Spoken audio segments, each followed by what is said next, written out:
મહાશિવરાત્રિના દિવસે ભૂતનાથ મહાદેવ મંદિરે 10,000થી પણ વધુ ભક્તોએ દર્શન કર્યા। આજરોજ મહાશિવરાત્રિના આ પાવન દિવસે વહેલી સવારથી જ અનેક શિવાલયોમાં ખૂબ મોટી માત્રામાં ભક્તોની લાંબી કતારો જોવા મળી હતી। દહેજની આ પાવન ભૂમિ પર નવનાથ મહાદેવ મંદિર આવેલા છે, જેમાં વધુ ચર્ચાતું એક મંદિર એટલે કે ભૂતનાથ મહાદેવ મંદિર। આ ભૂતનાથ મહાદેવ મંદિરે દર વર્ષે મહાશિવરાત્રિના દિવસે ખૂબ મોટું સુંદર આયોજન કરવામાં આવે છે, જેમાં સૌથી પણ વધારે સ્વયંસેવકો કાર્યરત હોય છે। આજરોજ મહાશિવરાત્રિના પાવન દિવસે ભૂતનાથ મહાદેવ મંદિરે 10,000 કરતાં પણ વધુ ભક્તોએ ભૂતનાથ મહાદેવ મંદિરે દર્શન કર્યા અને ભૂતનાથ મહાદેવને બિલીપત્ર, દૂધ, પાણીનો અભિષેક કરી ભક્તોએ દર્શન કરી ધન્યતા અનુભવ્યા હતા। ભૂતનાથ મહાદેવ મંદિરે ફરાળનું પણ આયોજન કરવામાં આવ્યું હતું અને વધુમાં ભાંગનો પ્રસાદ ભક્તોને આપવામાં આવ્યો હતો। ભૂતનાથ મહાદેવ મંદિરે કોઈ અનિચ્છનીય બનાવ ન બને તે સંદર્ભે સ્થાનિક પોલીસકર્મીઓ પણ હાજર રહ્યા હતા। નર્મદા નદીના તટ પર આવેલું આ ભૂતનાથ મહાદેવ મંદિર જે ખૂબ જાણીતું અને ખૂબ જૂનું પૌરાણિક મંદિર છે। આ મંદિરે અનેક જગ્યાએથી દૂર દૂરથી ભક્તો દર્શન કરવા માટે આવતા હોય છે। રિપોર્ટર મેહુલ પરમાર, BNS ગુજરાતી, દહેજ। શિવરાત્રીના દિવસે ભક્તોને શું સંદેશ આપવા માંગો છો? શિવરાત્રીના દિવસે ભક્તોને એ પ્રકારનો સંદેશ આપવા માગું છું કે આપણા ધર્મની અંદર જે જાગૃતિ અત્યારે આવી છે એ બદલે આવી જાગૃતિ આપણે વધારતા રહીએ અને આપણા ધર્મ બહુ મજબૂત થાય એવી આપણે સૌને અપેક્ષા કરીએ, પ્રાર્થના કરીએ છીએ। ભૂતનાથ મહાદેવ જે વર્ષો પહેલાં 10-20 વર્ષ પહેલાં કશું નહોતું, પણ ઘણા લોકોના પ્રયત્નોથી અને આ યુવાનોના પ્રયત્નથી મંદિર જાગતું થયું છે અને નવું નિર્માણનું કામ અમે શરૂ કર્યું છે। ત્યારે આપ સૌ ભક્તોને વિનંતી છે કે અવારનવાર આપણે ભક્ત આજના દિવસનો ઉત્સવ, આજનો ઉત્સવ છે એ ચોક્કસ તમે દર્શન આવ્યા છે, પણ અવારનવાર પણ આ મંદિરનો મુલાકાત લઈ અને આ ભૂતનાથનું નામ રોશન થાય એવી મારી આપ સૌને અપેક્ષા છે। જય ભૂતનાથ। ભૂતનાથ મહાદેવ મંદિરે કેટલા સમયથી મહાશિવરાત્રીનું આયોજન કરવામાં આવે છે? લગભગ 10 વર્ષથી આયોજન કરવામાં આવે છે ભૂતનાથ મહાદેવમાં અને દિન પ્રતિદિન માણસોની સંખ્યા એટલા પ્રમાણ વધે છે કે અમારા આયોજકોને બધી બહુ મુશ્કેલી પડે છે, છતાં બી ભગવાનની કૃપાથી બધું આયોજન થઈ જાય છે અને કોઈને પણ અસંતોષ રહેતો નથી। દરેક જણે પૂરી ભાગની પ્રસાદી, ફરાળ માટેની બધી વ્યવસ્થા અમારા તરફથી કરવામાં આવે છે। ભૂતનાથ મહાદેવ મંદિર કેટલા વર્ષો જૂનું મંદિર છે? પુરાણા લોકોની વાતોની જે જૂના માણસોની વાત કરીએ તો લગભગ 300 થી 350 વર્ષ જૂનું મંદિર છે આ। બરાબર, શું કહેવા માંગો છો? મહાશિવરાત્રીના દિવસે ભક્તોને કેવા પ્રકારનો સંદેશ આપવા માંગો છો?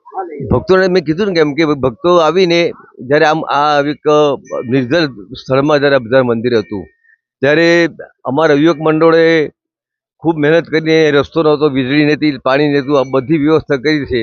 ત્યારે આપ સૌ ભક્તોને વિનંતી કરું કે તમે જે ગામમાંથી આવતા હોય તે ગામમાં પછી શિવનું જો મંદિર હોય, બીજા નાના મોટા મંદિર હોય, એને પણ આપણે સારી રીતે જતન કરીએ અને સાંજ સવારની આરતી, પૂજા, દર્શન થાય એવી આપ સૌ જાગૃત થઈને તમારા ગામમાં પણ આ રીતની જાગૃતિ લાવો, જેથી કરીને આપણે હિન્દુ ધર્મનું ખૂબ જ આગળ વધે।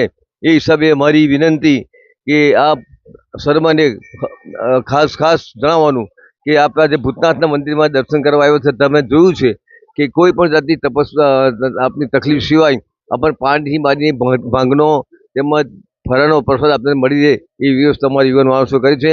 અમારા યુવકોએ રાત દિવસ મહેનત કરીને આ ઉત્સવ ઉજવીએ છીએ। ભગવાન અમને એવી શક્તિ આપે કે આથી વધારે ઉત્સવના માણસો અમારે ત્યાં આવે અને આ ઉત્સવ ઉજવે એવી વિનંતી છે। જય ભારત। મહાશિવરાત્રી છે, ભોલેનાથનો દિવસ છે। આજે મહાશિવરાત્રીના દિવસે અહીંયા કેવા પ્રકારનું પ્લાનિંગ છે અને આયોજન? દર વર્ષની જેમ આ વર્ષે પણ મહાશિવરાત્રિનું આયોજન ભૂતનાથ મંડળ, નવયુવક મંડળ દહેજ દ્વારા કરવામાં આવ્યું છે અને દર વર્ષે અમારે ત્યાં 15 થી 20,000 દર્શનાર્થીઓ દર્શન કરવા આવે છે। આ મહાદેવનું નર્મદા સ્કંદ પુરાણની અંદર ઉલ્લેખ છે કે ઉત્તર તટમાં પહેલું સ્થાન ભૂતનાથ મહાદેવથી શરૂ થાય છે અને લોકો દર્શન કરવા જિલ્લામાંથી અનેક ગામોની અંદરથી દર્શન કરવા આવે છે। શિવરાત્રીના દિવસે કેટલા ભક્તો અત્યાર સુધી દર્શન કરી ચૂક્યા? લગભગ અંદાજિત અમારે 10 થી 12,000 લોકોએ આજે દર્શન કર્યા હશે। મંદિરે 10,000 થી વધુ પબ્લિક આવતું હોય છે, ભક્તો આવતા હોય છે, તો મંદિરે કેવા પ્રકારનું આયોજન ને પ્લાનિંગ હોતું હોય છે? મંદિરે અમારા મંડળના આજુબાજુના ગામના જેટલા બી સેવા મંડળ છે પોતાનું કાર્ય પોતાનો કાર્યભાર સંભાળીને પોતાનું સ્થાન ગ્રહણ કરે છે અને એ સૌનો પણ હું આભાર માનું છું કે પોતાનું એક આ સનાતન ધર્મને આગળ વધારવાનો અને પોતાની સંસ્કૃતિને જાગૃત રાખવાનો આ એક અનેરો અવસર છે. તો દરેક મંડળ પોતપોતાનું સ્થાન મેળવીને સેવા કરે છે.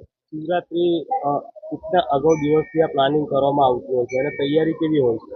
લગભગ અમે 1 મહિના પહેલા શિવરાત્રિની આ તૈયારી કરીએ છીએ. મંડળના દરેક અમારા વડીલ બાપુજી નરેન્દ્રસિંહ રાણાની છત્રછાયા, નકુલદેવસિંહ રાણાના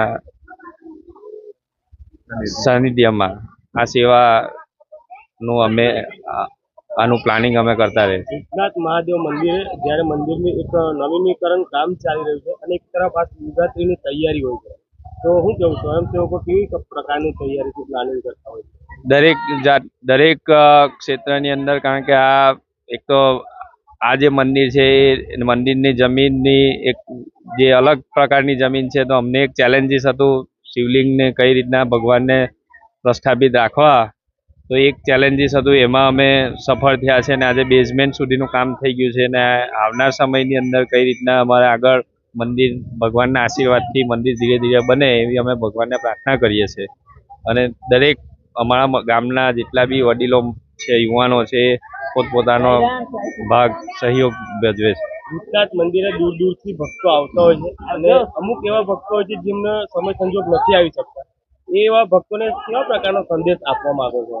એવા ભક્તોને હું કહીશ કે પોતાનો એકવાર સમય કાઢીને આ માં નર્મદાના કિનારે આ સ્થાન છે, રેવા સંગમ સ્થાન છે, જે આપણા તપોભૂમિ નર્મદાની અંદર આનો ઉલ્લેખ છે, તો તમારે અવશ્ય આના દર્શન કરવા જોઈએ. આવા 3 શિવલિંગના દર્શન તમને ભાગ્યે જ કોઈક જગ્યાએ થશે, તો તમે અવશ્ય આ દર્શન કરવા પધારો.